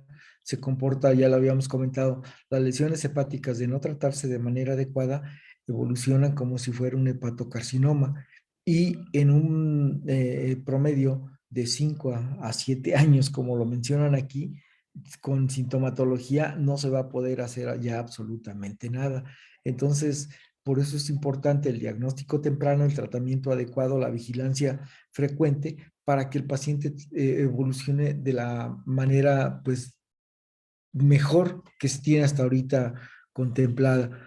Desafortunadamente, algunos de ellos no se logran diagnosticar y si se logran diagnosticar, el tratamiento llega a ser costoso. Algunos de ellos no los logran llevar a cabo por sí solos, necesitan el apoyo institucional para podérselos estar manejando, porque van a requerir frecuentemente el uso de laboratorio para vigilar la evolución propia, cómo va el colesterol, cómo van disminuyendo las enzimas pancreáticas, cómo están los tiempos de coagulación, y van a requerir de manera también más o menos frecuente el uso de transfusiones, la necesidad de aplicarle plaquetas, porque la misma presencia de la propia esplenomegalia va a ir destruyendo de manera progresiva los glóbulos, plaquetas, y van a asociarse con trastornos de la coagulación. Entonces, por eso es importante que estos pacientes sean vigilados de manera continua, y solamente puede ser visto ellos a nivel institucional.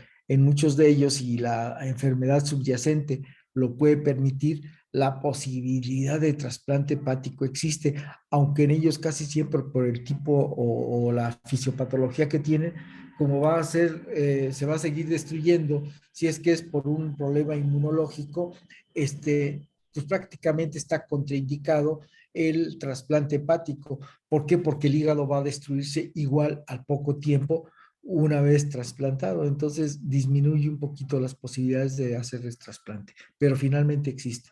Desafortunadamente no son tan buenos cuando son de tipo inmunológico y la mortalidad alta. Muy bien. ¿Alguna duda, alguna pregunta? ¿Algo más que quieran comentar?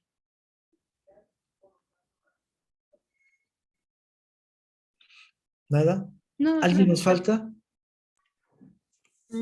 Sí, me falta No esto. veo Salmerón y Tapia.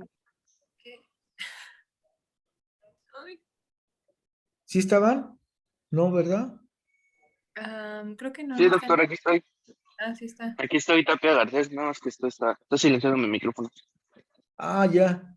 Sí, con razón, no te había visto. Y Salmerón no está. Creo que sí estaba, pero se salió. Tal vez tienen problemas de internet. Yo también tengo un problema de internet y aquí estoy. No me pongan esos pretextos, ¿eh? Porque es difícil ya tener problemas con internet. Bueno, sí lo pueden tener, no dudo también. Perdón. Entonces, nos vemos la próxima. Ya su examen va muy bien, y con esto, ahorita me di un montón de preguntas, Andrea, con esto los voy a reprobar, creo, con lo de colangitis. ¿Cómo ve? Por esto le voy a hacer ahorita como 6 preguntas que no me van a No, contestar, ¿eh? Son un montón. no nos repruebe. Es que ya tengo aquí todo lo voy anotando, o sea, todo lo que, y de aquí van saliendo las preguntas. Ya tengo, por lo menos tengo 6 preguntas. Una ¿Nos de puede ellas, decir alguna, doctor? eh, los criterios de gravedad, las guías de Tokio, factores asociados en la colegitis biliar primaria. Ah, aquí tengo,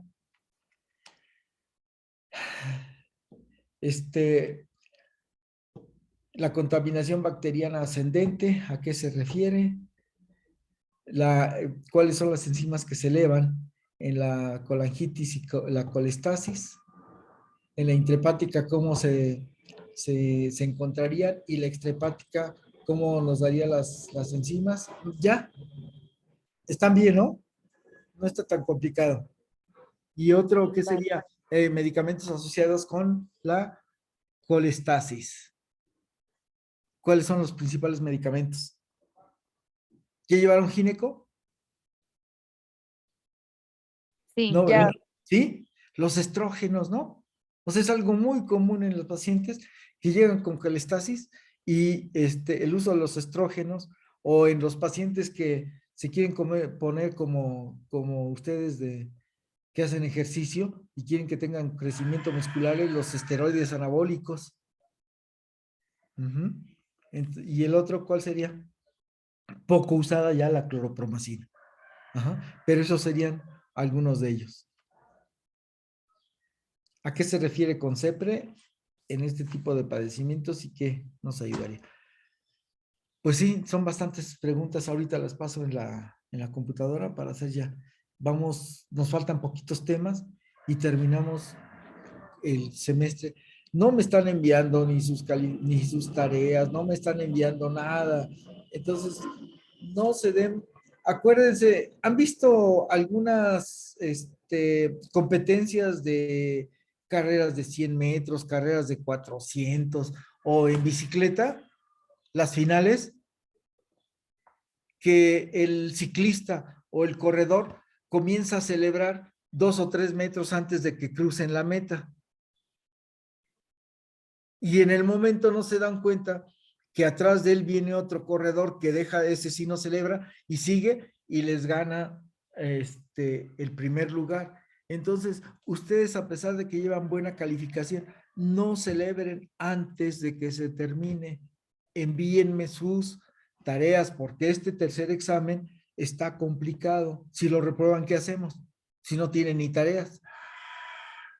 No me envían ni sus presentaciones para poderlas calificar con tiempo. No celebren antes nunca.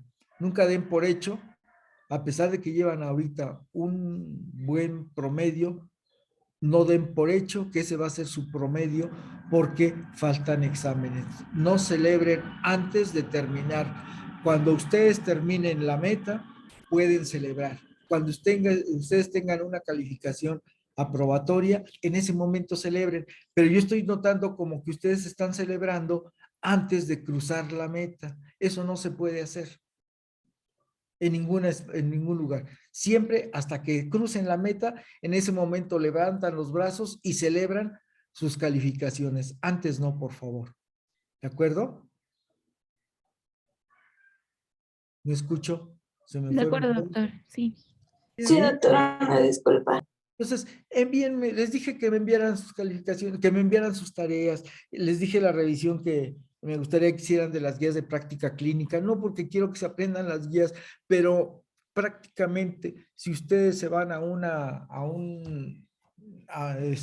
los demandan y tienen que irse a una situación penal, lo primero que les marcan, dice, ¿qué dicen las guías de práctica clínica en este sentido? Entonces, lo mínimo que tienen que saber y lo mínimo que tienen que hacer está marcado en las guías de práctica clínica. ¿De acuerdo? Les dije que me enviaran su tarea de las guías de práctica clínica, que hiciera la revisión del tema pasado. No me lo enviaron. Hasta ahorita no tengo ninguno. No me celebren antes de que crucen la meta, por favor. Eso no es válido.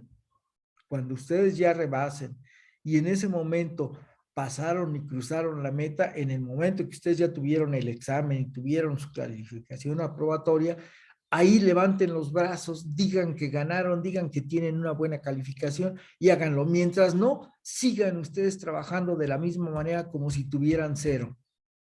Y tienen que ganar sus décimas para poder seguir adelante. Este tercer examen es mucho más complicado que los demás. Entonces, no se me confíen, por favor. ¿De acuerdo? Sí, doctor. Entonces, Sí, nos doctor. vemos el próximo lunes y espero que este fin de semana y todos estos días ustedes bombardeen mi teléfono con sus tareas, porque eso es lo que más gusto me da. Cuando no tengo ninguna tarea de ustedes, digo, oye, ¿dónde están? ¿A dónde se fueron? O no son médicos, no quieren trabajar, no quieren hacer nada. Su examen de residencia es bien difícil, no es tan sencillo. Cuesta mucho. Y de veras, cuando ustedes les entregan su papelito donde pasaron su residencia y les dan su calificación, se siente tan bien cuando uno comienza a hacer esa residencia y ya con su examen se siente como si fuera Superman. Entonces síganlo así y van a seguir teniendo satisfacciones de aquí en adelante. Por favor. Muy bien, me da mucho gusto estar siempre con ustedes. La verdad que disfruto mucho este momento. Espero que cumplan ustedes con sus tareas. Espero que me manden todo lo que necesitan para seguir con una calificación que sea aprobatoria. Nos vemos entonces el lunes. Cuídense mucho, tengan un buen fin de semana. Gracias, doctor. Gracias, doc, igualmente. Gracias, Bye. doctora, igualmente. Gracias, doctor. Nos Cuídense estamos mucho. viendo entonces. Cuídense, nos vemos. Hasta luego. Igual, doctor. Hasta luego.